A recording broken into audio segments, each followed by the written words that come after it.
Turn the recording on. Welcome, everybody. It's Monday, November the 7th, 2022, or Tuesday, November the 8th. And this is Jim flying solo today with the Open Hearted Practice Group. I'm glad to be with you. Jory hasn't adjusted to the time change. We don't really have a time change in Hawaii, as I was just mentioning, but we changed the time of this class, so it's an hour later. And I guess she didn't get her nap in today, and so she didn't feel like she could be totally present with you. So she said, "Jim, can you do it?" And I said, "Yeah, I'm really glad to do it." So you're stuck with just me today. And if this is your first time being here at the Open Hearted Practice Group, I'm really happy that you found us. It's always a little bit of a mystery to me how people find us, but I'm glad that you do. And this is a nonviolent communication practice group. We've been meeting online since the beginning of the pandemic, every Monday or Tuesday, depending on where you live. And what I mean by practice group is lots of opportunities to practice. And so we'll do some work where you just do some self-empathy, maybe some journaling, that sort of thing at various times during the class, when we'll also have a chance to practice honesty, which is the speaking part of NVC, and empathy, which is the listening part of NVC. And we'll talk more about that as we go. Some of our work is in the large group here. We typically have between 35 and 50 people show up, and they tend to come, like, as you can see, people are still arriving. We're up to about 32 people now. And it's typical that people will still arrive for the next few minutes or so. And if you have to come some week at a different time than the scheduled time, that's always fine. We'd love to have you come by whatever time that works for you. Even if it's 1 minute before the end of the practice group and you just want to stop in and wave your hand, that'd be great. So we just love having you, and we're not big sticklers to beginning and ending on time, whatever that means. So anyway, what we're going to do is we're going to do a self-connection exercise in just a minute or two. And let's see here. For today's self-connection exercise, I would like to invite you just to notice what you're doing right now, whatever it is you're doing, and see if you can describe to yourself what you're doing, like you're the narrator of your own experience.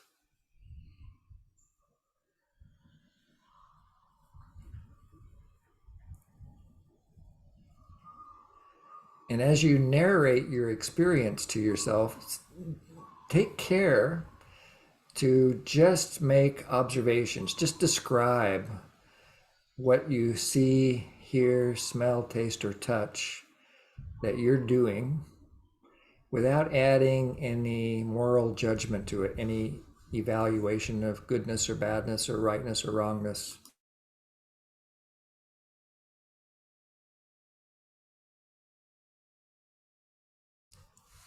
This is one of the fundamental skills of nonviolent communication, this observing, being an observing presence.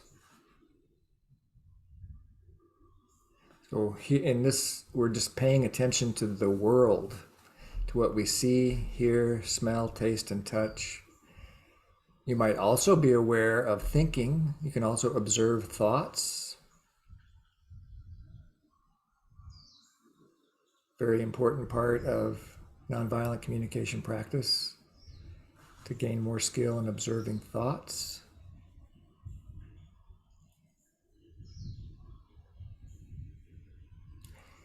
And then we can shift our attention, if you'd like, to noticing the body, noticing your body, and paying attention to sensations. What sensations do you notice?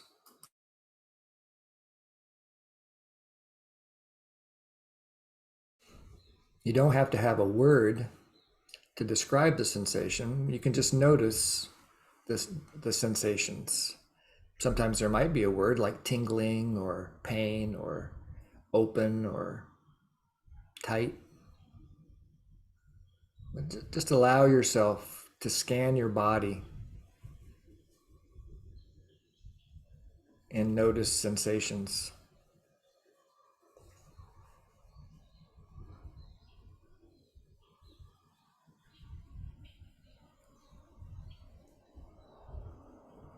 Sometimes we also have the experience of emotions as well as sensations. Emotions seem to me to be a little more complex than sensations. Things like anger, love, anxiety, boredom, excitement, and so forth. So again, the invitation is just to simply notice sensations and emotions.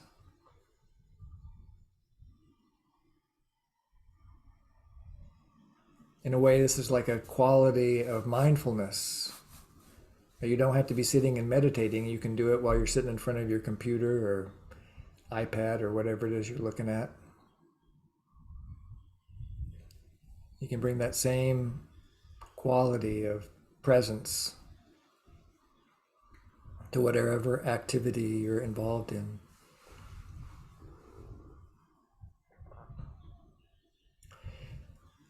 And see if you can follow, in a way, these sensations and emotions to your needs. And what we mean by needs in nonviolent communication is what's important to you? What's important to you right now?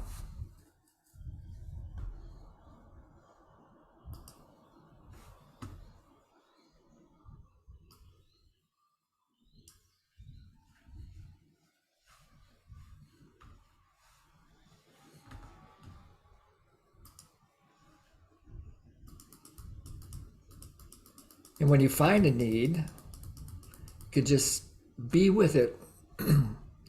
Just be present with the fact that you're a human being that has needs. If this is a new concept for you, I'll make some guesses about what might be going on for you in terms of needs. Maybe you're here to contribute to a need for learning. Or maybe it's about growth or connection.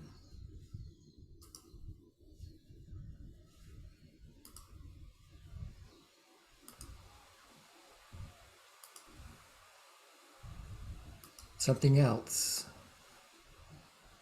Just notice whatever it is for you and savor it. Be present with it.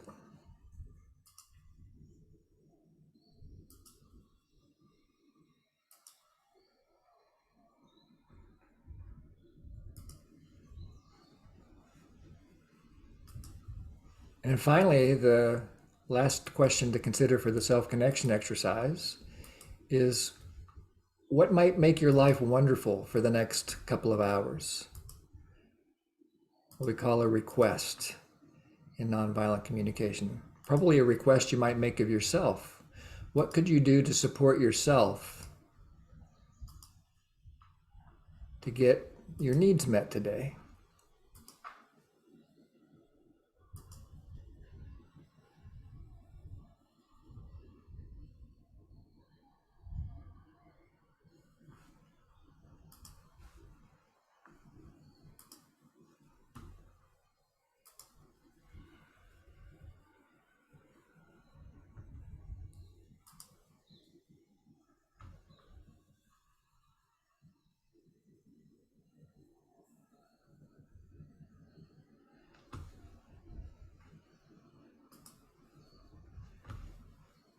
In just a moment, I'm going to invite you to go to a small group. I see only one person has let me know they don't want to go to a small group. So you won't be going. You'll be going to, you'll just be staying here with me, so to speak. And Everyone else will go to a small group. What the people say, what are we supposed to do in the small group? And it's just a chance to connect. It's a chance now to practice honesty and empathy. So you might share what your experience is like of this self-connection exercise, whether you liked it or you didn't like it. Either way is fine. So it's a chance to express that. Maybe there's something else going on in your life that you're either really excited about or concerned about that you like to be heard about. Everybody has about 3 minutes or so to do that.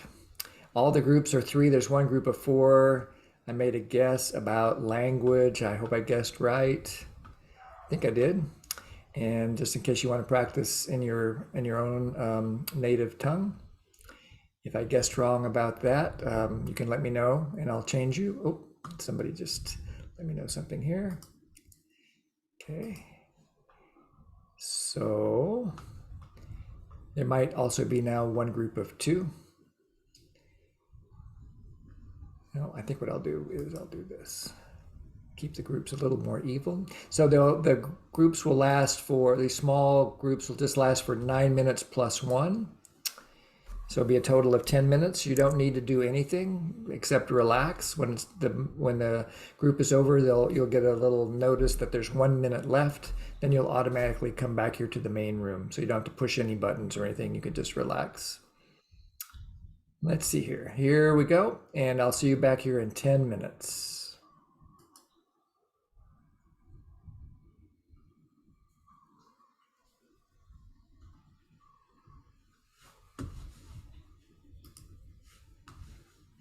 The recording back on. All right, welcome back, so to speak. I'm glad you all survived the trip through cyberspace from your breakout room back to the main room here. Anyone like to share with the large group anything that's up for you? I had just had something come up for me because I saw Nikhilananda flash on the screen. And Nikhilananda, it was really, really fun for me today to put my ballot in the box and know that I voted for you. And it's maybe the first time in my life that I can remember voting for someone that I actually knew and had a connection with. So best of luck to you in the election. Yeah. Anybody else want to share anything?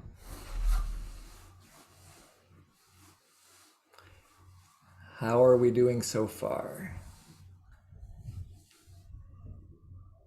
Oh, you might not know how to share something. You could raise your hand by, like Rob just did. You do that by looking on the bottom of your screen. There's something that says reactions. If you click that, a little menu opens up and you can click on the button that says raise your hand. Go ahead, Rob.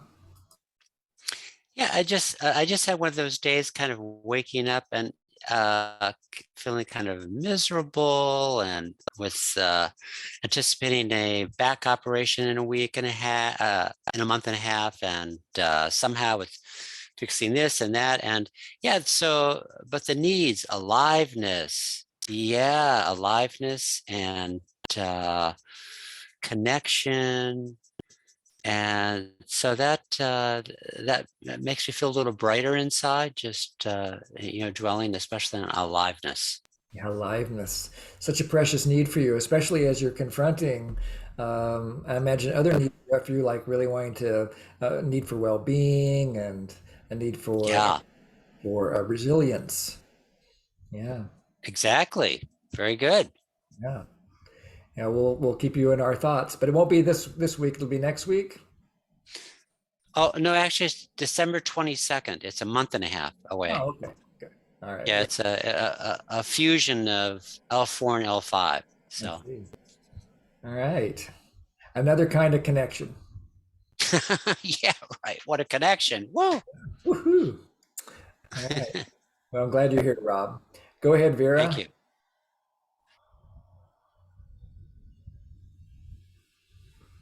Yeah, it's such a beautiful experience to narrate all that is happening within me in a more complete process through FNR. Yeah, it was just a wow. I've reached to a completion in a brief while, but I'm also curious to discern that when I'm with someone else, I have tend to share, navigate very comfortably, but with me, with myself, it's been a struggle to speak and narrate all that's happening within. I don't know what could be the reason, but it's difficult to do that with self, and it's calling for someone presence mostly. So yeah, I'm sitting with that curiosity now. Yeah. Yeah, so you're noticing a need for presence and really trying. What I get from what you're sharing is that you really want to attend to these feelings in yourself and to um, increase the amount of presence and compassion you have for yourself. Did I get that? Yeah, and that too when I am alone, I'm with me. I don't need someone else. How can I Uh-huh. do that with myself? Yeah. Yeah, you really want to cultivate like an inner strength when you're just with yourself. Yes. Self empathy with me, into me, within me. Yeah. Yeah, self empathy. Yeah, yeah. Thanks. I want that for you, and I want that for everybody. Yeah. Anybody else? Yeah, go ahead, Astrid. Yeah, Jim, I just wanted to share that I came in, I mean, I've been to a few of your classes, and I've been away for a while now. And someone messaged me this morning saying the class is at 8 for us. So I was able to get here. And I realized when you started to speak, I was trying to figure out what exactly was going on in me. And I realized that I had this heaviness in my chest. And as I listened to you, it began to dissipate. And I'm feeling so much more connected now. I can hear the birds outside. I can feel the coolness of the air, and I could be present in the sharing as well. So I'm really very grateful. Thank you. You're very welcome. I'm glad you're here. I'm glad changing the time supported your ease and well-being to arrive as well. Nushin? Mhm. Hi again, Jim. Hi, everybody. My name is Nushin, calling from Ann Arbor, Michigan. And I love the first practice of self-connection, and also uh, the breakout room, the first breakout room. It just gives me a lot of energy, that the warmth of the connection with the friends. Like these days, as if like I all I want to do is just hang out with the community. I just want to live and breathe and be seen. It has become harder and harder for me to just go out and then live with the communities that they are not practicing. I don't know if it's a good or bad thing. It's just sometimes it's scary for me because, like not everyone is familiar, but I feel really safe within the Yeah, within the communities. I'm grateful for the call tonight. Thank you. I'm glad you're here and savoring safety with you. Yes. Thank you. I already feel energized. Yeah. Oh, sweet. And it's kind of late in the evening for you to feel energy. I hope we don't keep you up too late. Thanks. It's around 11 o'clock. Yeah. Yeah. Well, if you end up falling asleep, that's fine. We'll just teach to your unconscious mind. That works. Hi, Kimberly. Go ahead.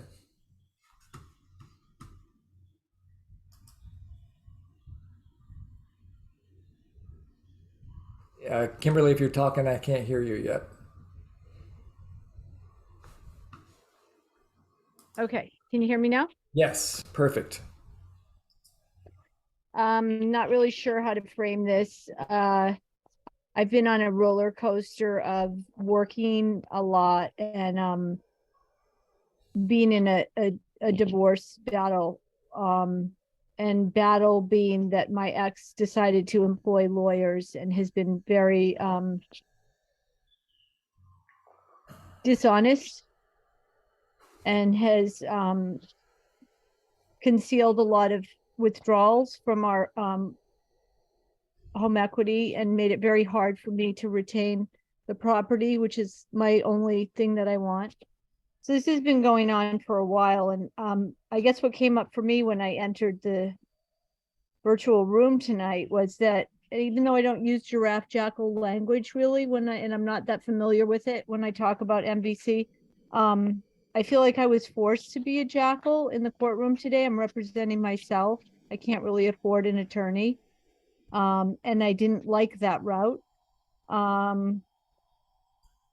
And actually what's coming to my mind is that was a bit more jackalish, but it's like hiding behind the jackal. Like, let somebody else try to do this work for me. So I guess the question in my mind was, is it okay to be a jackal sometimes if you're just, or maybe it's not being a jackal. I had to speak my truth today with passion and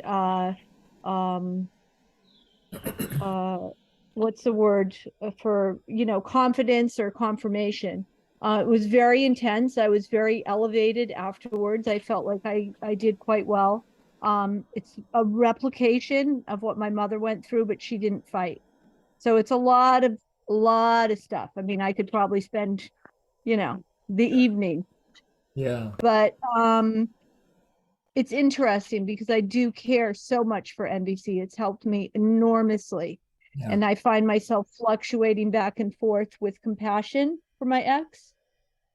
And sometimes when I feel hatred, I'm okay with that because it gives me a little flame and fuel for what I need to do, which is fight a fight with creepy lawyers and courtrooms and stuff that to me has nothing to do with marriage and union and children. And I never would have opted for that.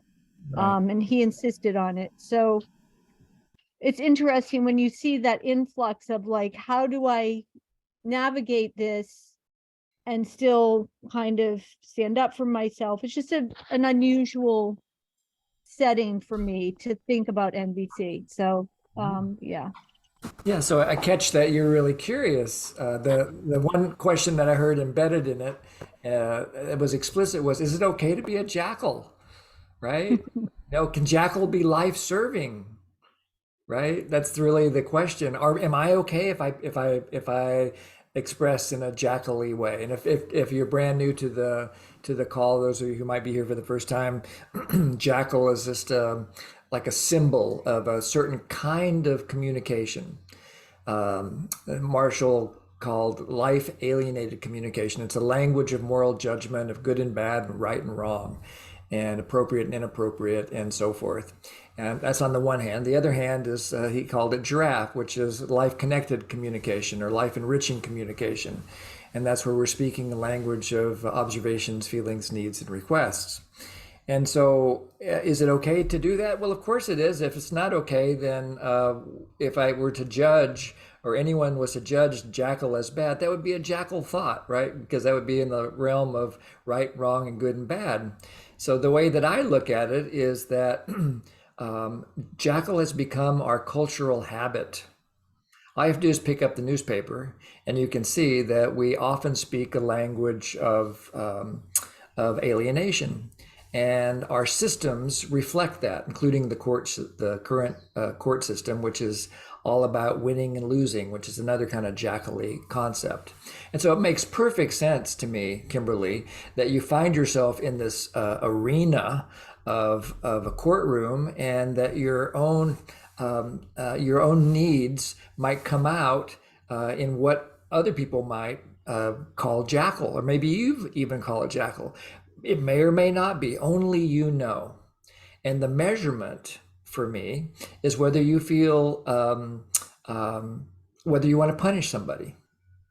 That's the essence of jackal thinking, is the other person deserves to be punished. and you deserve to be rewarded. And there's nothing wrong with that kind of thinking. It just comes at a cost.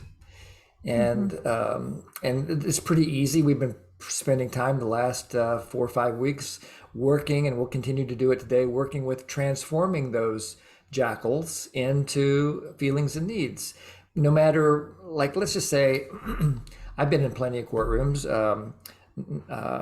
Once I was involved in a lawsuit where we sued a contractor who didn't complete a job, and this is way before NBC, and I was angry, right? I didn't think it was, it was not fair what was happening, and I wanted the court. I felt helpless because he had all the power. I didn't have any of the power. He hadn't finished my house yet, and so forth, and we'd already paid him. And so I was angry, and of course, anger is the maybe one of the purest expressions of jackal energy, and it didn't really do me much good, although I do get that what we call jackal ears out, or anger, has this energizing effect, and it can support us in being protective when our needs are at stake. And it sounds like for you, your needs are really at stake right now, Kimberly. You want to protect your home, you want to protect your property, you want to protect your life. And so it makes a lot of sense that there would be a lot of energy coming up in the service of that protection. Does that make sense to you? Yes, it does. And I think there's not a lot of conflict. It's just, I agree. I'm curious. It's interesting because I do fluctuate between real deep compassion for him, being somebody who is living a lie, telling a lie, doing things that are, that you can't respect. To me, he's the one who's going to suffer the most. It puts me in a terrible position. But what I see is, from the outside, I see myself jumping back and forth from deep compassion and understanding and sadness for his inability to show up in a more honest way.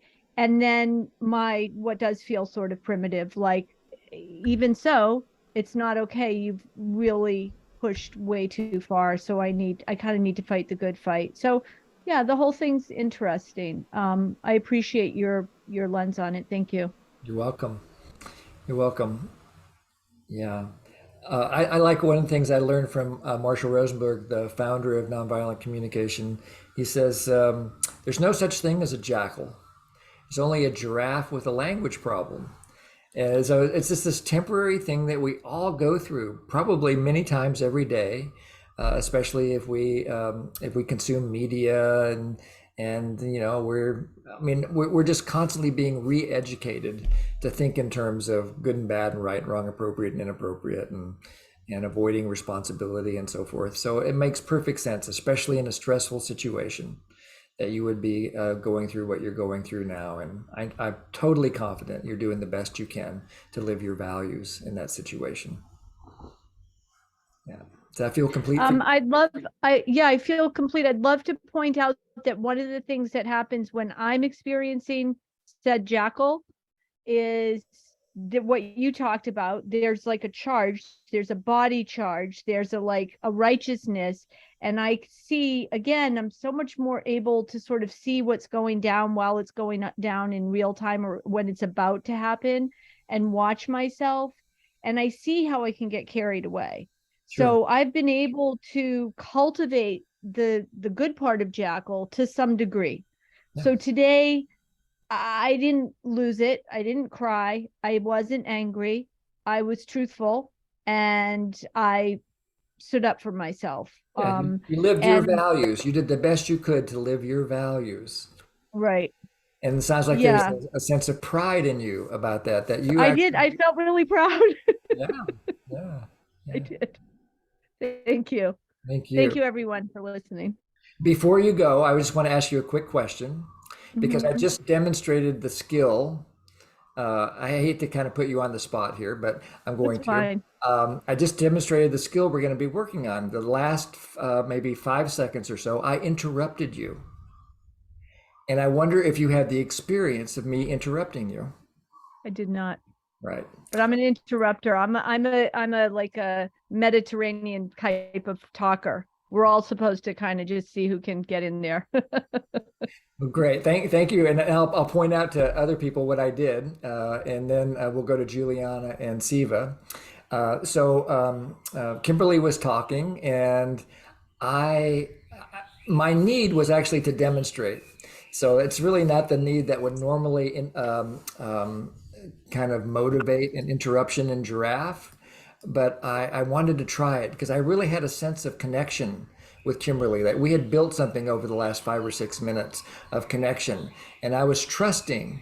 I had a sense of trust that she was feeling the connection as I was, and so she was talking, and she had reported similar feelings and needs to what she had reported a few minutes ago in an early part of the conversation. So I was already pretty clear on what her needs were, and rather than let her finish her expression, I said, "So for you, Kimberly, it's really about," and then I made 2 needs guesses. Maybe a feelings guess and a needs guess, and she said, "Yeah, that's right." And then she kind of finished it up, and we ended up getting to this place of conclusion. That when I just asked her for the debrief there about whether she experienced it as an interruption, because I think most of us are terrified of being interrupted or interrupting other people because it might make a big mess. And so we're going to explore that in some detail in a little while. And I want to just check, Juliana and Siva, if what you need to say right now can wait, or if it's brief, or if you need to say it now. I see Siva shaking her head. I don't know which question I asked. Too many questions. At the end, Jim. I missed what you said, Juliana. You said you can wait? Yeah, I just want to express my gratitude to Kimberly for being so honest. At the end, It I was, can, ask you my question. it brought out Thank the you. best, At the end. it brought up such a wonderful example. And thank you for being brave, Kimberly. Catching your gratitude there, Siva. Thank you. Okay, go ahead, Juliana. We missed you. We lost you Jim, I said at the end. at the end. Jim, thank you. Okay, At good. the end. Very good. Super duper. Okay, so let me share my screen with you just to create the frame. We're the focus of the class today is on interrupting, and interrupting might be a term that could be a jackal term, like "you interrupted me," and it might have this implication that you shouldn't interrupt people, or it could be more of an observation. If I was looking at the word interrupting from an observational place, it would be somebody started talking before somebody else was finished. That's basically what interrupting is mean. And then there's all kinds of cultural stuff about interrupting, as Kimberly was mentioning. Some cultures really kind of embrace finishing each other's sentences. That's actually a symbol of connection. Other cultures, not so much. It's been interesting in my life with Jory, because Jory comes from a culture where finishing each other's sentences is actually a demonstration that you're connected and that you're really with somebody and you know what's going on, and there's a sense of companionship there. My culture, which was the Deep South, Jory, by the way, grew up in New Jersey, kind of the northeast part of the United States, up by New York City, and I grew up down near Atlanta, which is a much more laid back and polite kind of place, where you, especially depending on your rank or your privilege, you're very, very careful about talking while somebody else is speaking. And you can get punished quite a bit in that culture if you interrupt inappropriately. And so I got a lot of lessons about that. And so here in my culture and Jory's culture, we get together and we get married, And so she's really excited about whatever I'm sharing, and she's finishing my sentences, and I'm getting irritated. And so we had a lot of discussions over the years to try to figure out what was going on. And we learned more about these cultural differences, and we got used to it. We found ways of navigating it. And then we did an NVC class with a trainer named Jorge Rubio, and it was a class on interrupting. And so now I'm really interested. So now here's this pain point for me of interruption. And now I've learned how to interrupt using nonviolent communication. And so on the way home from the class was in Santa Fe, New Mexico, and we lived in Albuquerque. That's about an hour's drive. And I had the intuition, this would be a great chance to practice, practice what we learned. And so Jory started talking, and about after she talked for maybe 30 seconds or so, I would interrupt her. And then something else would happen, and she'd start talking again, and I would interrupt her again. And this happened maybe 25 times over the course of about a half an hour. And then I asked her a question, just like then there was this natural lull in the conversation. There was like this silence as we drove through the mountains of New Mexico. And then I said, Jory, did you notice that I interrupted you about 25 times in the last half hour? And she said, didn't notice a thing. So I thought I must have integrated something from that class, because it really, there was no sense of irritation. I wish that were always the case. I've managed to interrupt her now. I've taught her how to be a Southerner inadvertently. So she now doesn't like it when I interrupt her sometimes. And I'm okay with her interrupting me sometimes. So anyway, that's how that goes. So we're going to work on that some today. But before we go on, I want to, I reviewed some of Marshall's book. He talks about interrupting in his book, Nonviolent Communication. And so I'm going to try a poll with you. I've never tried a poll before. So I'm going to launch the poll and see how this works. And so you'll get a chance to look at this poll and then to answer it. And I'll give you about 1 minute to consider this question.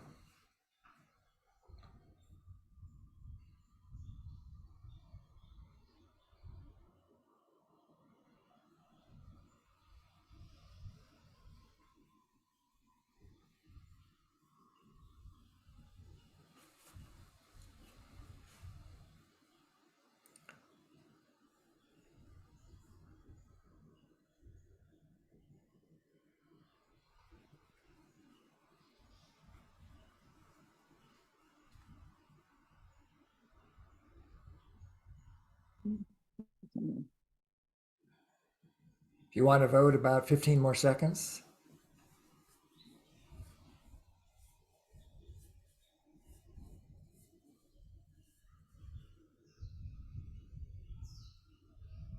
Okay, just for the recording, I'm going to end the poll here. For the recording, the question says, if you are using more words than somebody wants to hear, do you, number one, prefer the other person pretends to listen, or two, stop you? And here are the results. I think you can see the results now, but for the recording, I will let you know that it was overwhelming. 91% of us would prefer that we be stopped, and only 9% prefer that the other person pretend to listen to us. I wonder what comes up for you when you consider these poll results. Anybody want to share anything? Nikhil Ananda. I went, wow. I am surprised. I'm not sure what I was expecting. However, the overwhelming response that people want to be let them know that, okay, I've heard enough, or we can move on, or something like that. And just really quickly, for those in the States that might be familiar with the movie Annie Hall, there was that great scene where Woody Allen, who comes from a New York Jewish family, maybe similar to Jory's, and I'm forgetting her name now, who was Annie Hall, came from a Midwestern, very sort of quote unquote judgmental on my part, uptight, quiet family. And they put a split screen and they showed people yelling and screaming and everything at Woody Allen's house, which is how I grew up. And then the other one, someone that was quiet, and then someone, would you pass the bread and whatever. So, and my last thing to share is I'm someone that talks a lot. And I've been told sometimes people use the adjective TOO.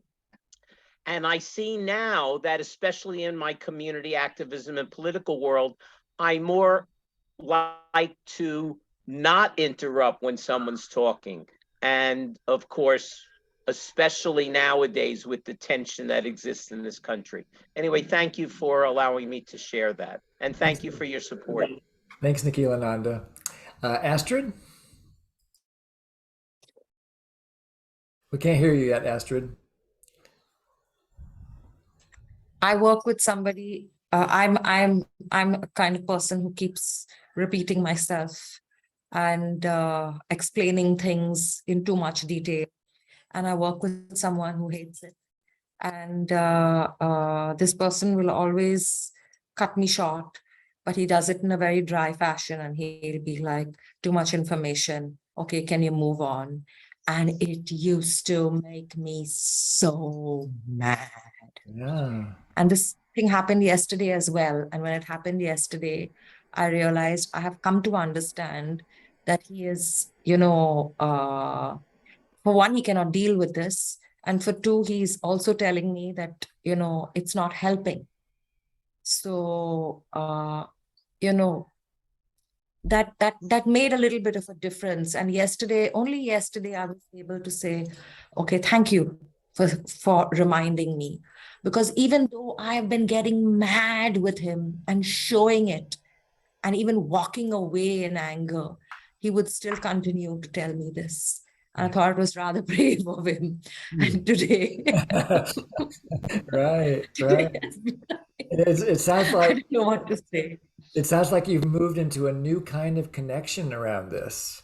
Yes. Something new is happening now, and hopefully, not that we're going to try to train him. Hopefully, what we learned today might support you as well in how to navigate a world where some of us use more words than other people can handle. Marshall said that he invented NBC because he had a brain disease. Did you guys know that he had a brain disease? Oh. Yeah. He said he had a pea brain. And a pea brain means a really small brain that he couldn't understand or stay connected to more than 40 words at a time. And so he tried to develop a communication process which would really chunk things down into small, bite-sized, digestible pieces of observations, feelings, needs, and requests. So we'll keep working with that today. Go ahead, Nushin. Okay, thank you, Jim. I guess that I'm one of those people that are very sensitive about interruption. If it's gonna happen, it just needs to happen with a lot of care. I did grow up with a lot of loneliness and isolation. And for a long time, for years and years, I really did not have much accompaniment to be able to just talk to someone. So being able to speak at some point, it's a gift to me. So, and also that I have situation at home that it feels like I'm being shut down a lot. Mm-hmm. So sometimes I experience being interrupted as a shutdown. Sure. And then just catching my voice, so my voice is not able to come. So also I do care about the need of the other person that is talking to me. And if I'm talking too long or if I'm interrupting something, I'm repeating myself, I would like their needs to be met, but I just really rather that to be instead of just being given feelings and needs or something, just be acknowledged for the shock that has been, arrived in me in terms of interruption, to just have a moment to pause and experience that interruption. I Yeah. might not be able to receive all the feelings of needs, guesses, and stuff. So Right. Right. Yeah, thank you, Nushin. It sounds like you're really also maybe in a transition zone for yourself, that you're acknowledging that because of some of your background and the way you're raised, that now you finally are beginning to find your voice, and you love to have the chance for full expression. And you furthermore, you love it when other people, if they do decide to interrupt you, that they do it with some quality of care of the impact that might have on you. Did I get it? yes, very well. Thank you so much. I feel like being heard. You're welcome, Thank you. Nushin. Diana? Hi, I was going to share something quite similar. And I was going to say that I was surprised that, I haven't been in NVC, so I don't know that we're supposed to learn how to talk with less words. So I was thinking, well, where's the question that would you rather somebody, stop you, keep listening, or pretend to listen to you, or listen to you until you're done? Yeah, that's the highest preference. That's what I right? would say. That's number one. Just listen to me and enjoy me and really connect with me, of course. Yeah.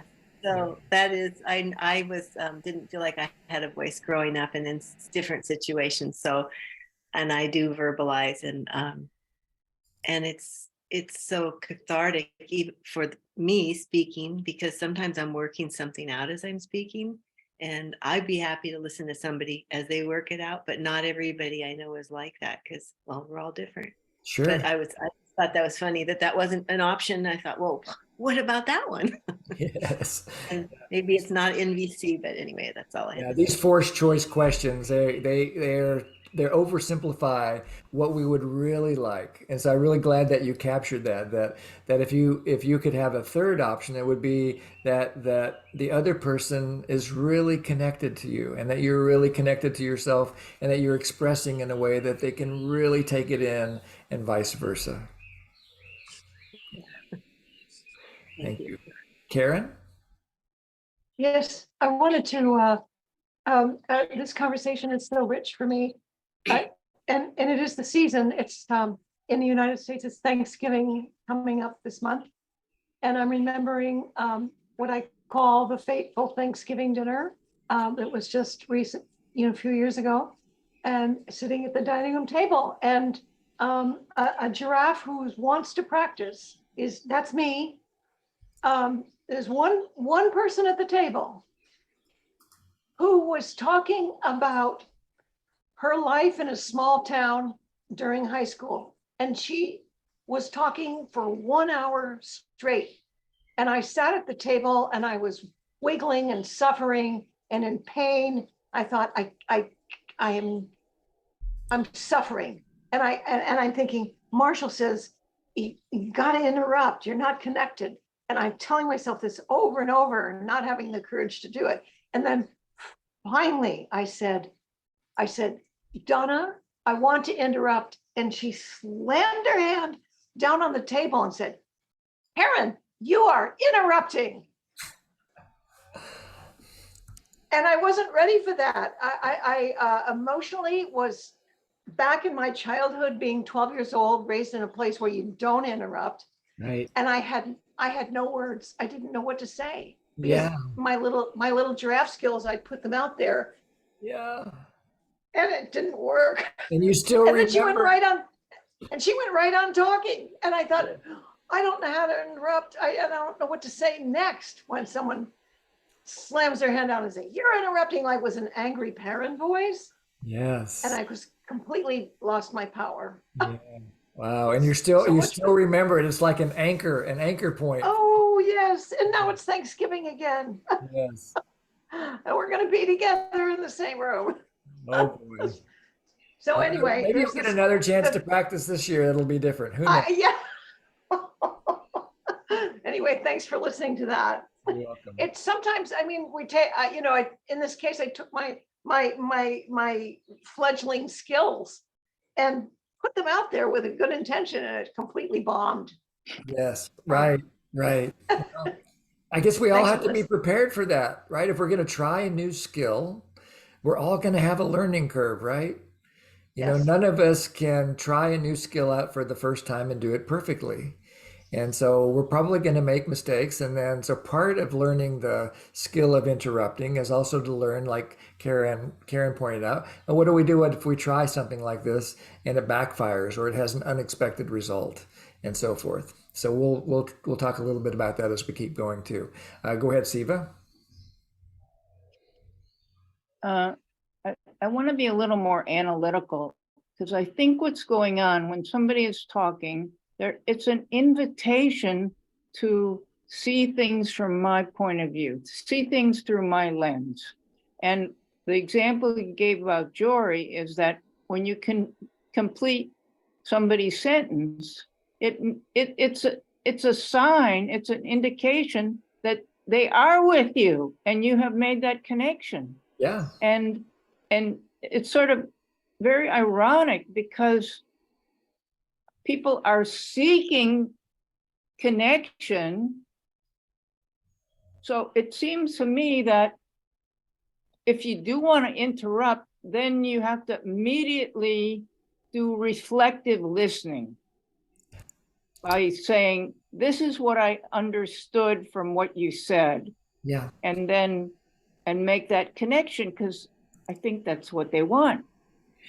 Yeah, that I think you're kind of giving us a little bit of a segue here, and I just want to catch that again, underlining the point that if we live in a culture where interrupting is accepted, and actually is part of the norm, that in order to interrupt effectively, you must have a lot of presence. If I'm going to finish your sentence, I got to be right with you to know how to fill in the blank. And so I can't be, doing the New York Times crossword puzzle in the background while you're talking. I need to be right with you. And so that's a whole nother skill set that also is built into this as we go. And Monica, and then Rob, and then we'll move back into the practice. Go ahead, Monica. Yeah, well, as I hear everybody talking and sharing their thoughts, I realize that for the first time ever, I see interrupting as a way to show compassion to myself. Just taking the example of, sorry, I believe it was Karen telling the experience of the person speaking for an hour. And, that would be compassion for herself to be able to say something. And I realize oftentimes I'm just too anxious or distracted, or I feel, it's just the wrong time. And I never until this moment thought that I could just be honest about it and show compassion for myself for not being in that space of being able to listen. So far, I was into the jackal of thinking, I'm a bad listener at this time, or I'm doing something wrong. So anyway, I just wanted to share that insight. Yeah. You got an insight that sometimes we might interrupt in the service of compassion for ourselves. Yeah, thank you. And Rob.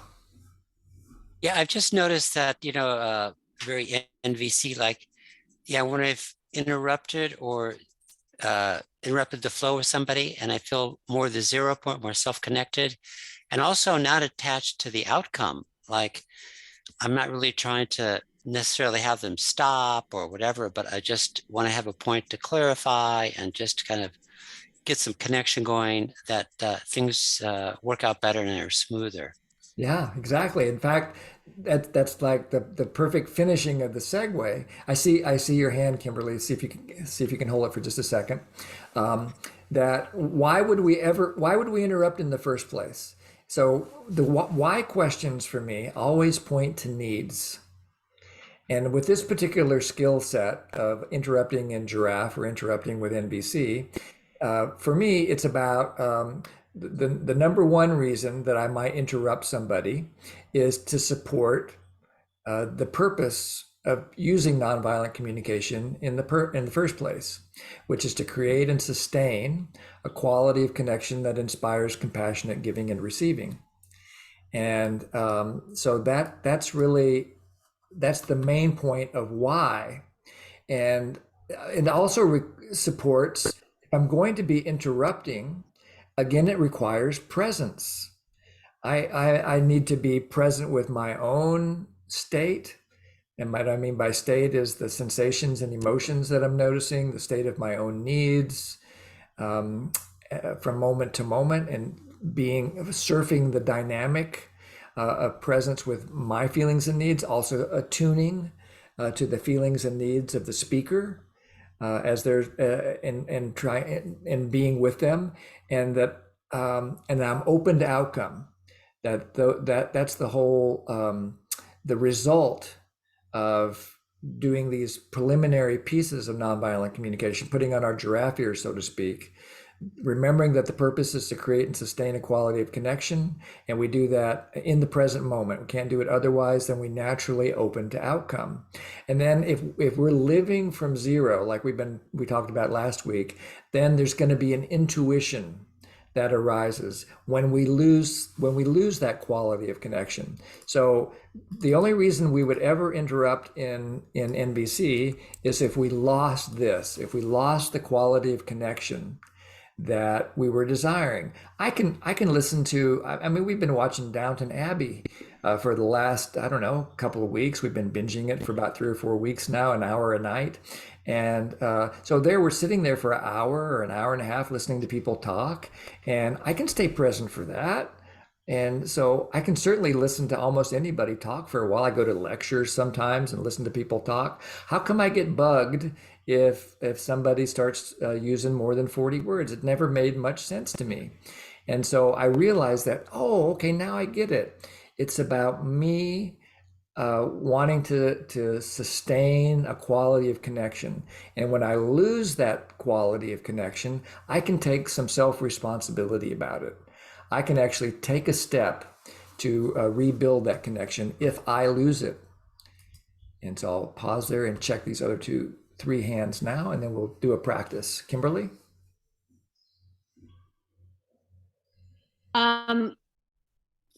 The humor part of me is coming out and wanting to call you out on binge watching is not an hour a night. It's many hours in a row.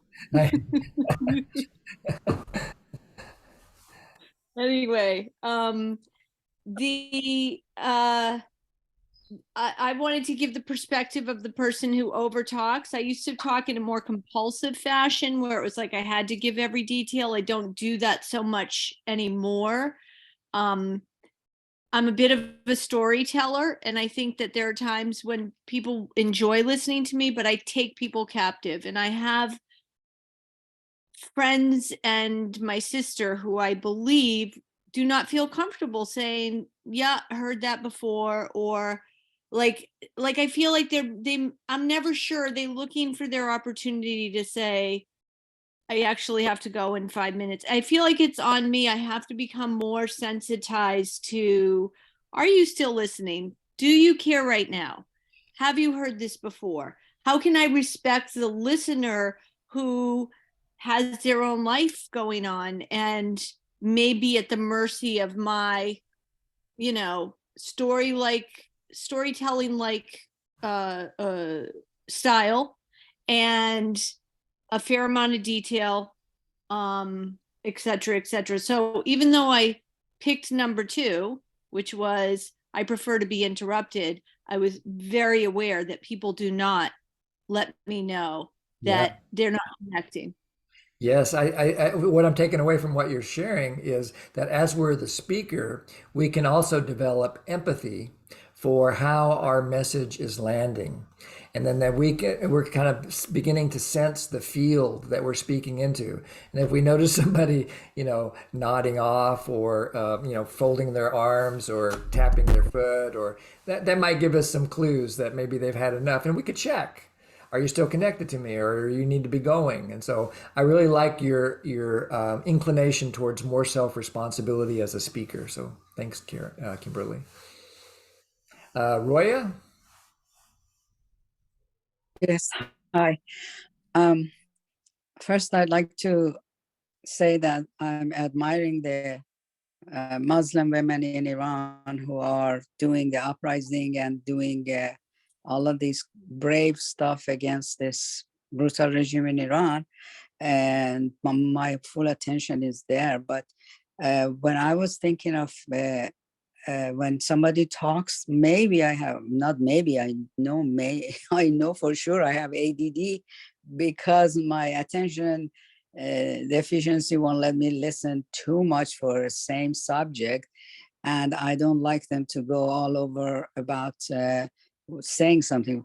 Even, for example, these things underneath the screen that is telling or translating what I'm saying, it's very distracting to me because even it's not even correct sometimes, and it distracts me, and I want it to be finished fast. So and when you give us 3 minutes and I say, okay, 3 minutes, please, I want to interrupt the person and say, this is our time is gonna be up and let's be to the point. So either it's patience or is it the ADD, or is it just being a jackal or whatever it is? That is my situation, and wanted to share that. Thank you. You're welcome. Thank you. And I think you can turn that off if you don't like it, by the way. You can just turn it off by clicking on the I bottom. don't know how to do. How do I do that? Down on the bottom of your screen, there should be something that has a letter CC on it. And I think you can turn it off there. Oh, yeah, thank you. You're welcome. See? Learn. Thanks. And Estella? I don't know. Hi. So I was thinking about what you said is that we interrupt, and you said we interrupt and it requires a lot of presence, like being aware of what's coming up for you. And and so I was wondering, what if I'm really aware that I'm having a lot of judgments of this person? Yeah. Yeah. That's so important. Oops, you ended up muting yourself, Estella. Oh, sorry. So do I end up speaking from that place of having judgments of the person, or in my awareness, do I try to have empathy for myself and wait till there's more of a giraffe presence? I love the question. I love the question. And I don't think there's a right answer to that question. It's so important, though, that you notice that a judgment is a signal of disconnection. Okay, especially the obvious judgment was this person's going on and on. This person's talking too much, or doesn't this person know how to stay? Some kind of something like that might be coming up. So we notice that we have that judgment, and we use that as our signal that we need to attend to ourselves first. So the idea is that we've been working on for the last few weeks is first we take these giraffe ears. This is the symbol of nonviolent communication. So we're talking to somebody and they're using more words than we can stay connected to. And so we notice our own judgments. So we put our giraffe ears on so that now they're facing in towards my heart. And I notice that I'm telling myself this person's talking too much. Okay, so I use that as the observation. And then that takes me to the body. How do I feel when I say that? I feel irritated and annoyed. Okay, irritated and annoyed. So now what's my need? What's important to me? Well, it's about connection. I really want to connect. Okay, now I'm at a choice point. What's my request? And that's what we're going to work on. There's going to be at least 3 choices that I can think of in this situation. And we'll get to that in just a second. Okay, so let's practice. Let me put up the next slide. So imagine or remember a situation when you were listening to someone and you became disconnected. So it could be last Thanksgiving. It could be last week. It could be during this class when I'm talking.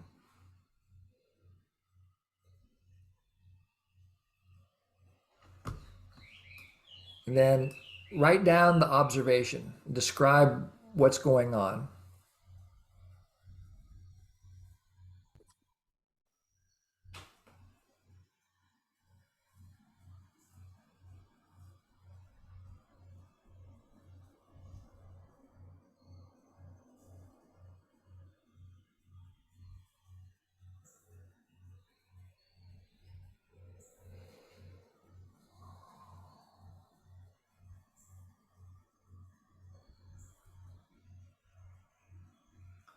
When I say describe the observation, I mean focus on what you can see, hear, maybe smell, taste, or touch, but usually it's what we see or hear.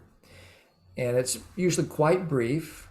So it might sound like something like this. There's someone staying in our house, and we've been watching Downton Abbey, and now I'm tired and I'm ready to start getting ready to go to bed, and something comes alive in this other person, and they start to talk, and I notice that I notice I'm pretending to listen. So that's my observation. The other person's talking, I feel tired, and I'm pretending to listen. That's an observation.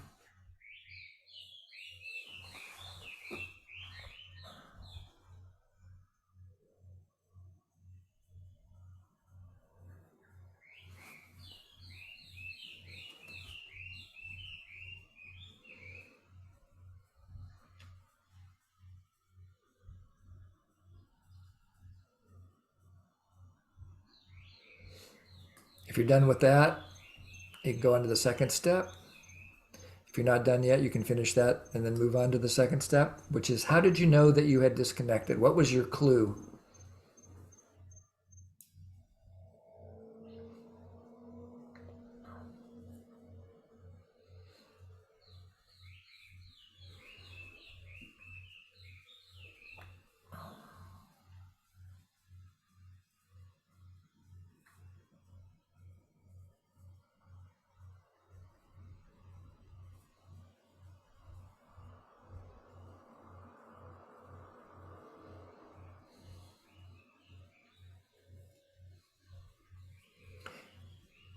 If you want to put your answers into the chat of the clues that let you know you had disconnected, that might be helpful for others.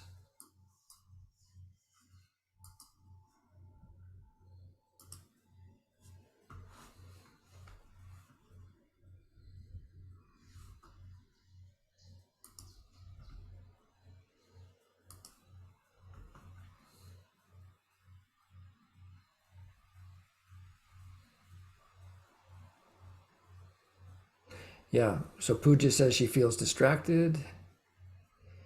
Astrid noticed that her mind goes on to something else.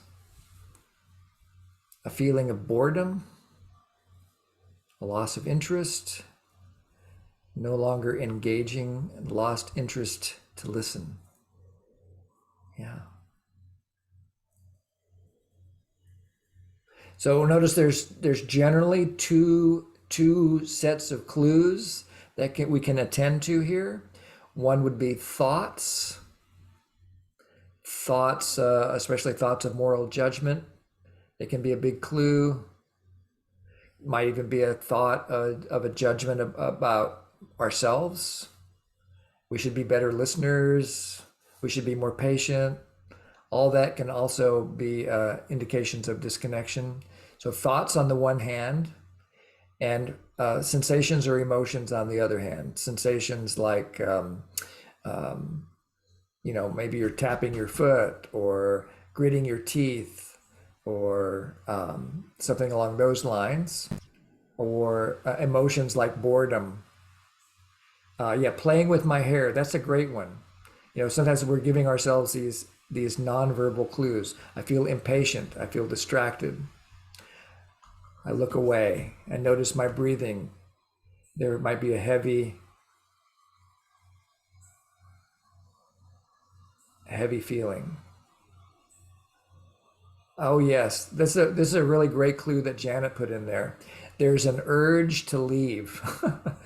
I know that one. It's like I can feel this pull. Sometimes because of my politeness programming growing up in Atlanta, I have two competing pulls. One says I should stay and keep my mouth shut and pretend to listen, and the other says, my body is actually pulling me away.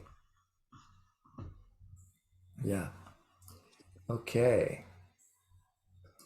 I see your note, Roya, that you don't seem to be able to turn it off. You can click on it and move it off to the side. I move mine around sometimes so I don't get distracted by it.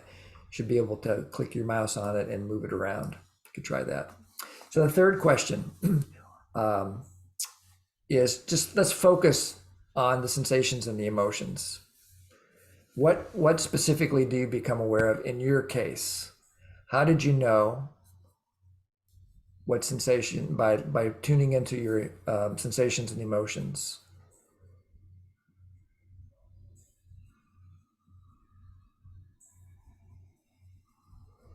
I think we basically got the main clue is often a sense of boredom, sometimes a sense of anger or annoyance, a feeling of restlessness,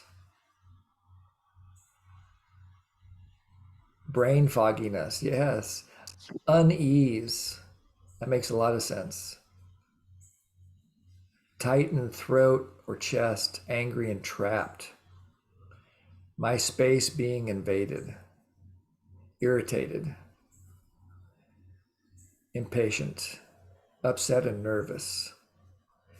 Yeah. Numbness. So now we go deeper. These sensations and emotions exist for a good reason. They're adaptive. Our feelings exist to help us to adapt to the current moment. And what do I mean by that? Well, if we feel fear, it means that we need to be prepared for flight. If we feel angry, adaptively, we need to be prepared to fight, and so forth. And so that's just what feelings are for. Feelings are helping us to respond or react to what's happening. And in nonviolent communication, we focus on needs. So what's the need that's alive in you when you feel these feelings? What's the need that is alive in you when you feel these feelings?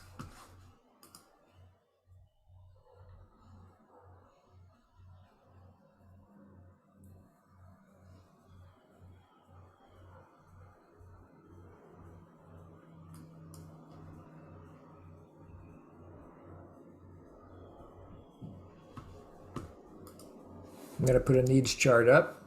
Sometimes people are aided by needs charts. Sometimes people are not. So you follow your own intuition and see if this is helpful for you, especially if having a vocabulary of needs is new. You may not have a lot of words to describe needs yet, but what's the need that's important to you? And I'll be quiet for a minute while you hang out with this list.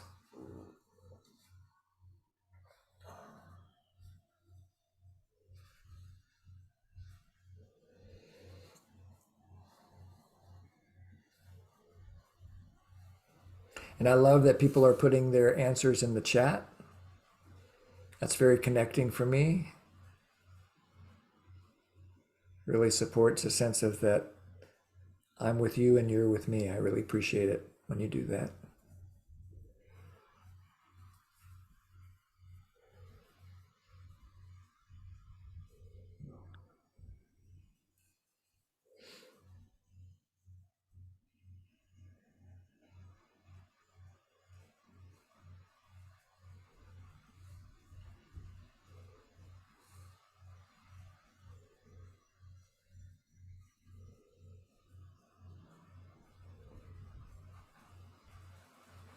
I love that some of the needs showing up are not on my list. I really appreciate that very much, because needs have nothing to do with anybody else's list. They have to do with your own direct experience. Only you know what your needs are.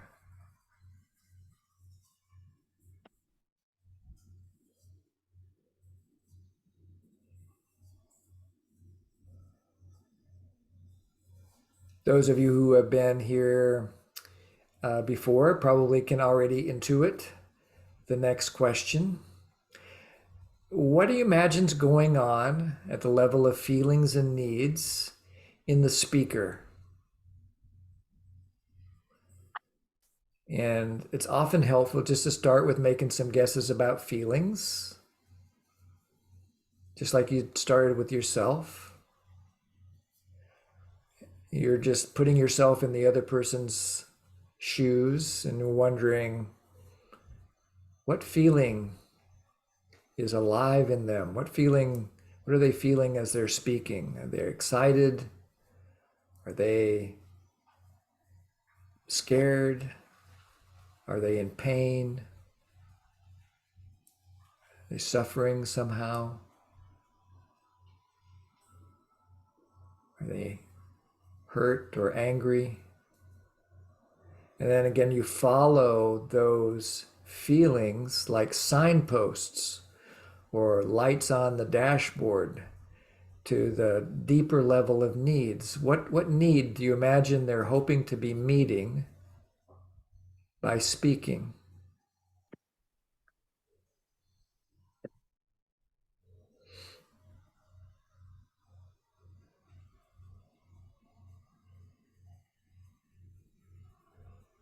With my guest, I'm pretty sure the need is empathy.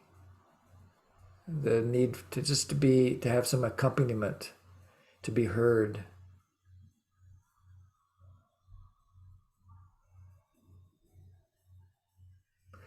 Sometimes I have the sense, like someone was mentioning earlier, that sometimes people are speaking in order to support clarity, that by speaking out loud, it supports them in getting more clear about their feelings and needs and thoughts. And as you connect to the other person's needs, notice if that changes how you feel. You might have the experience, like someone was speaking earlier, of more compassion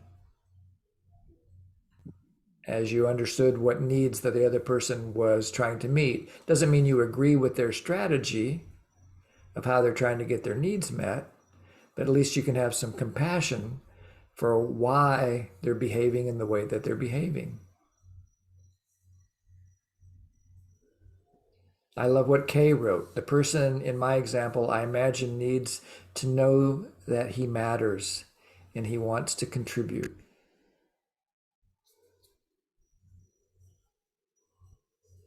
So this is the power of empathy. That, and look, realize that we're able to do this while the other person hasn't stopped talking, and we still appear to be with them. And so now we've given meaning to this situation. Maybe we're about to come to a choice point. So now that we're connected to our feelings and needs, and we're making a guess about the feelings and needs of the other person, what choices can you imagine might contribute to all the needs that you've identified? You have needs, they have needs. What choices might contribute?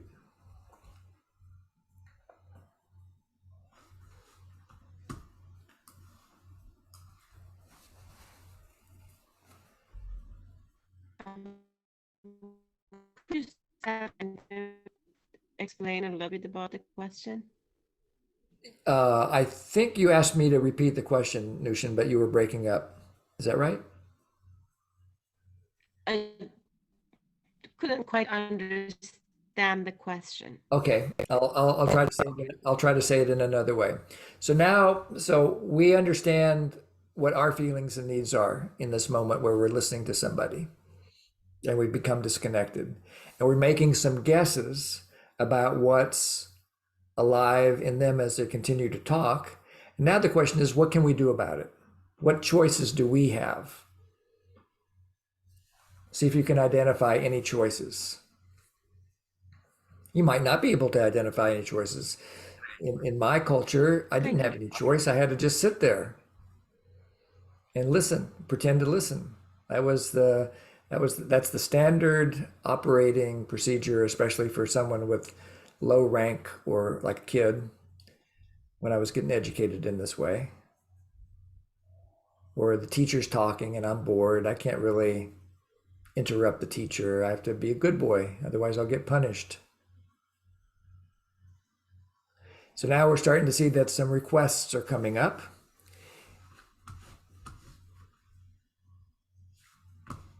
And so let's talk about the two main ways that you can interact in this situation.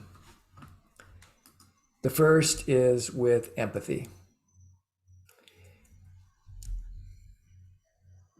And you've already done the preliminary work to interrupt with empathy because you have made some guesses about the possible feelings and needs in the person.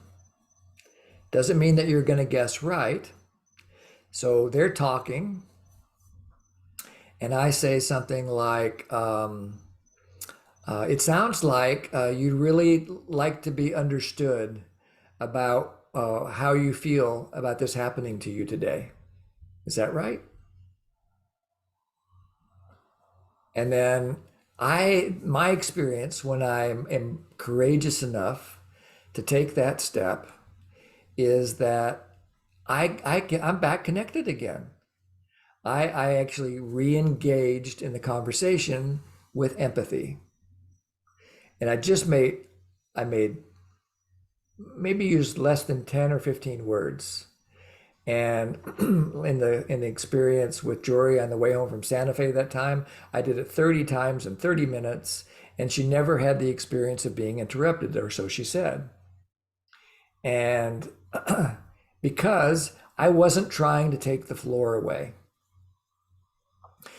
I think this is the key point about interrupting with NVC, is we're not trying to claim that it's our turn to speak. We're advocating for the life of the connection, not who gets to talk. We're advocating for connection, not whose turn it is. The old pattern of interrupting that someone was talking about earlier, that pretty much all of us have experienced, is someone put into the chat, it's like the other person's trying to steal the microphone. That's not what we're talking about here. We're interrupting with empathy in this case. But sometimes we do want to steal the microphone, but we're going to steal it in the service of connection. So the way that might sound is we would use our honesty. And so this is a quote where Marshall gave an example in his book. So this person is talking more, using more words than Marshall can stay connected to, and he interrupts with honesty. He says, "Excuse me, I'm feeling impatient because I'd like to be more connected with you, but our conversation isn't creating the kind of connection I'm wanting. I'd like to know if the conversation we've been having is meeting your needs, and if so, what needs of yours are being met through it." So if you were to say something like this, you would want to put it into your own language rather than Marshall Rosenbergianism or whatever. You'd want to figure out what language might fit in your culture. But look at the critical elements here. First, there is the invitation. In this case, it's "excuse me." It's a little bit of an abrupt invitation, but it's changing the flow of the conversation temporarily. And then Marshall expresses his feeling. And then at the speed of life, he connects his feelings to his needs. So he doesn't end with impatience. If he says, "Excuse me, I'm feeling impatient," the likelihood of connection decreases dramatically because the other person's likely to hear the feeling as criticism.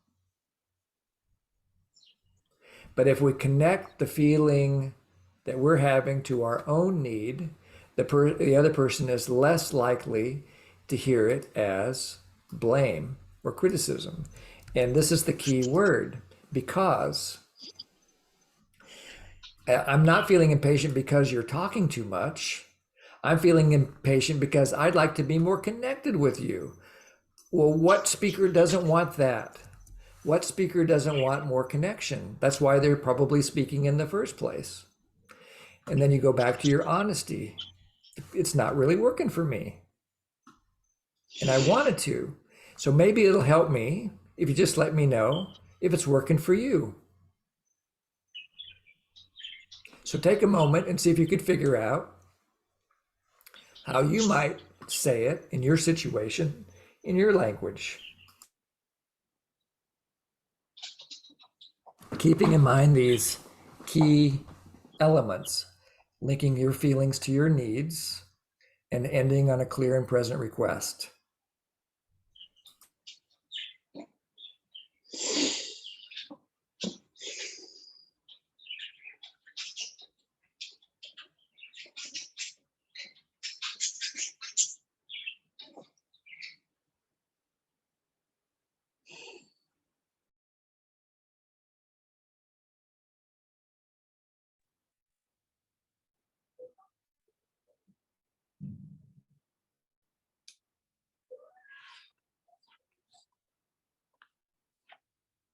Go ahead, Jeanette.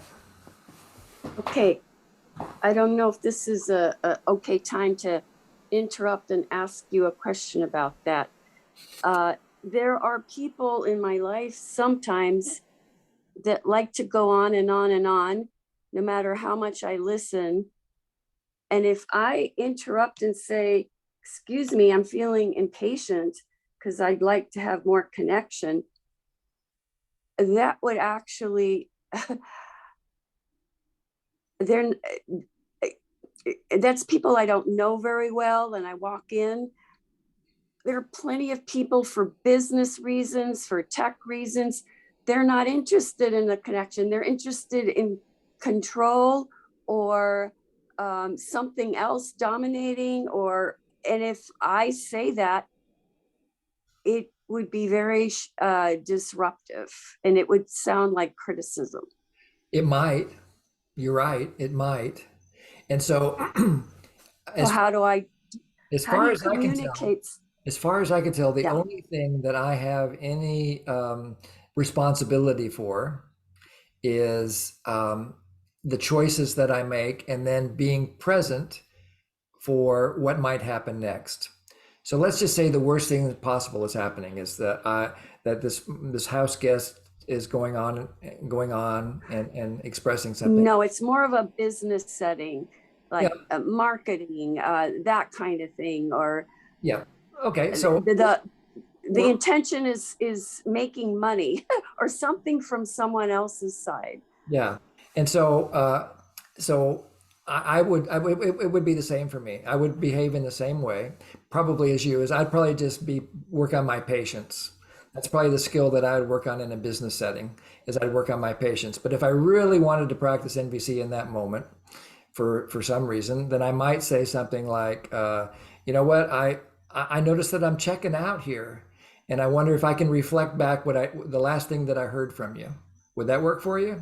And then let's just say that it didn't work. Let's say they curse, and they say, I just can't believe how rude you are, something like that. Okay, so I'm already ready. I'm much more likely to be alive now that they've expressed anger than what they were doing before. Before I was bored, now I'm scared and engaged. And I say, oh, so you're really feeling angry. Is that about your need for respect? Or however I might say it in the business setting. You really want to have a chance. You love it when you have a chance to finish your presentation. Is that right? Yeah, I really like to have a chance. Okay, so how about we do it this way? How about you give me another chunk and then let me reflect it back to make sure that I understood it. So I actually move into some kind of problem solving with them so that both of our needs can be met. That might be something worth trying, but I want to give you guys a chance to go talk about it in your small groups for 10 minutes so that you can have similar discussion to the way I just did it with Jeanette. So I'm going to open up the rooms again for about 10 minutes again, just to talk about what comes alive in you after having this discussion today. And so we'll be back here in 10 minutes for a little final debrief, and then I might need to adjust the rooms as people are coming and going here, but we'll be back together in 10 minutes here.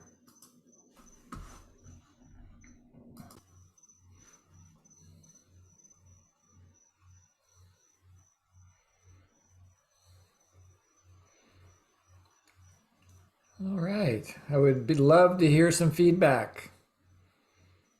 I especially love to hear what you're taking away from the call and how you imagine you might be able to use it in the coming week. Love to hear your voice, especially if you haven't spoken yet. Oh, there's Isabel. Love to hear your voice, Isabel. Please go. Thank you, Jim. So, a couple of thoughts. One thing that I was just sharing at the end was how there are times when I find that I speak on and on, not knowing how much time has passed. So when the topic is something that's catchy, triggering, we're in pain, we sometimes lose track of time, or that we're repeating ourselves. It's a way of unleashing. And at those moments, it would really help to have somebody step in and empathize and say, yeah, and show me how that they have heard me. That way I can shorten and I can become aware of how much time I have sucked in. Yeah, I think amen. that's Yeah. yeah. And this, the time just flies in those moments. And then one thing that I am sitting on is, you know, like you, Jim, there are times when I am running a program and I have an agenda to follow. I have exercises to run within the given time. And one of the participants becomes alive in their need and goes on, and sometimes the story goes away in that direction. And so at those moments, what I'm learning is self-empathy, balancing between my own giraffe in and mourning my last loss of time, and perhaps balancing and thinking what is more important at this moment for the whole group. Is it to finish this program, or is it allowing what is precious in the other person to emerge? Because after all, whatever emerges out of that person may actually help the whole program. I think those moments are very important, balancing. And I wanted to hear what you think, because I'm sure you sit in that place many times. Yeah, every day, really. Every day is an opportunity. And as a facilitator or a trainer or a mediator or any of these roles that we play, we have lots of choices. And that's why learning self-trust seems so important, because I know that I'll get stuck.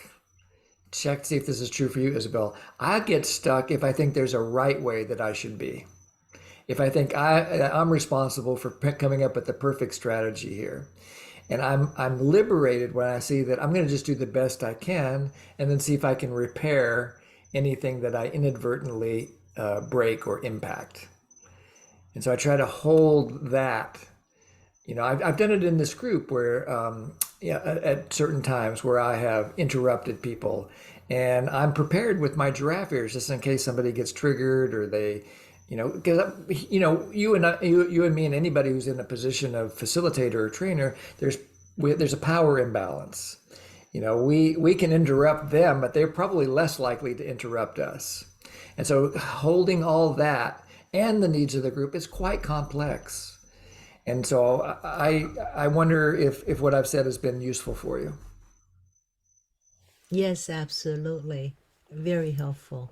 That we always sit in that place and there is no one answer. And perhaps having experience and trusting in whatever may emerge without the intention to be perfect every time. Yeah. Letting that go. Important. Exactly. One other thing just occurs to me is sometimes I've had the wisdom to empower the other person.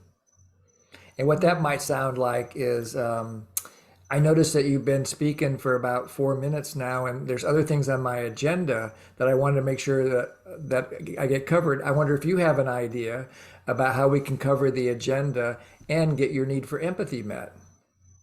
And then they say, well, how about would somebody be willing to go with me into another room for 10 minutes while you guys work on the agenda, and then somebody catch me up later? Or maybe they say, no, I really can't think of anything. So maybe I have that idea, or somebody else has that idea. So to actually use the wisdom of the group as well. Yes. Yeah. I bet you've That done is all those. masterful. I bet you've done all those things, Isabel. Yeah. That is masterful. Thank you. Thank you. Siva, I see your hand, but it's we got 5 minutes left, and I'm going to hold you for just a second while I do the little things I do at the end of the class to support connection and clarity about next steps. We will continue this series where we're combining the skills of the Pathways to Liberation Matrix with some of the basic NVC practices. So just to clarify the skills that we were touching on today, we were touching on the skills of presence, observing, feelings awareness, needs consciousness, making requests, self-empathy, empathy, and honesty, and probably other skills too. But you can see that there's a lot of skills that we've been practicing for the last couple of years, and now we're actually seeing real life ways of practically using these skills. And we'll continue that next week. This week we did interrupting in giraffe. Next week we'll work on something called screaming in giraffe. So if that intrigues you, we'll work on screaming in giraffe next week. How I'm deciding which class we're going to do is every week when I send out the mailing, there's a chance for you to vote, and I'm going with whatever the highest vote total is that we haven't already covered yet. So that's how I decided what to do this week, and it's already clear that next week it was almost a tie for screaming in giraffe. So that's what we'll do next week. I do make recordings of these calls, and I'll put them on our website, which is pathways-to-liberation.com. And you can also see them on YouTube. I'll put these two links into the chat for you. It takes me a day or two to get the recordings up. You can subscribe to the YouTube channel, and it'll let you know when the recordings are back up. And sometimes there are recordings from other classes that end up there as well. And Jory loves to do private sessions. I really appreciate when some of you decide to give her a call. I mean, give her an opportunity to do a Zoom meeting. And if you want to make an appointment with Jory for a one-on-one session or mediation, you can use that link there, jory.youcanbook.me. We do all of our classes in the spirit of compassionate giving and receiving. And there's two ways that you can give if you also would like to do some giving. One is you can PayPal me by following that link. People say how much, and it's really how much would you enjoy giving. I really so enjoy giving these classes. And I also enjoy receiving money. We use the money that we receive personally to support our mission of sharing NVC, especially in what I've learned this week to call the global majority area of the world. Before this week, I was calling it the global south, but I got the insight from a friend that's really the global majority. Most of the world is not living like I live, and I have the resources to support them in getting NVC training, and so that's what I use extra money that I get for. If you prefer and would like to make a tax-deductible donation to the Center for Nonviolent Communication, there's a brand new link where they're now receiving donations, that I put that into the chat. Finally, I wrote a book called Pathways to Nonviolent Communication, and I'd love to sell more copies of it. So if you would like to buy a copy, you can probably get it shipped to you for free. And here is a link that you can probably get free shipping wherever you live. If you try to order it from Puddle Dancer Press, the publisher, and you live outside the United States, the shipping fee is exorbitant. So you don't want to do that. You want to order it from a bookseller like Amazon or some of these other ones that are listed on that site. If you don't like Amazon, I think that's all my little things. I also will put the handout from today, the little practice that we did, on the website as well. Okay, in a minute, it's 6:30. In a minute, after I talk to Siva, I'm going to turn the recording off and then put you back into your small group so you can say goodbye to each other if you'd like. Go ahead, Siva. I wanted to ask you if what Isabel said was an example of being open to outcome. And maybe you can tie that in next week. What does it mean to be open to outcome? And maybe, as I said, next week. Yeah, I can say it really briefly. It's like right now you're experiencing it. You have no idea what I'm going to be saying next. Right? But there is an openness in you to hear from me. That's openness to outcome. It's just not having a demand about what happens next. And when we live our life from that place of being open to outcome, we'll suffer less, and so will the people around us. So it just means being open to allow life to unfold in whatever way that it unfolds. We can't control it anyway. I've been trying for, I don't know, I've been married to Jory for 45 years, and I can influence her, but I cannot control her. No way. No way can you control. How does that tie into interrupting? Yeah, so even though I might be practicing perfect NVC, you know, and I interrupt someone just like Jim said, or just like Marshall said, and I do it perfectly, what I might get back is, don't interrupt me, you, and then fill in the blank with your favorite curse word. And so if I'm ready with these ears, if I'm ready with my giraffe ears, I'm okay to hear that. I don't hear that as anything other than an expression of their preferences and needs. Oh, so for you, you really prefer not to get interrupted. You like to be able to finish. Is that right? Yeah, well, please, then go ahead. Or maybe my intuition would lead me in another direction. But so even though my hope and my intention might be to build connection with the person that I'm talking to, I might make a mistake. I might misread the room, so to speak. And then when I've got these ears on, I'm open to whatever happens. I'm open to making a mistake. Okay, great. All right, well, thank you all for being with me today. Jory sends her love. She was just a little bit too poop to pop today. So hopefully she'll be back next week. I know you guys miss her. I miss her. And I have to run on to another thing. I got about 2 minutes I can hang out with you, Vera, but I'm going to open up rooms for everybody else and turn the recording off. See you guys next week.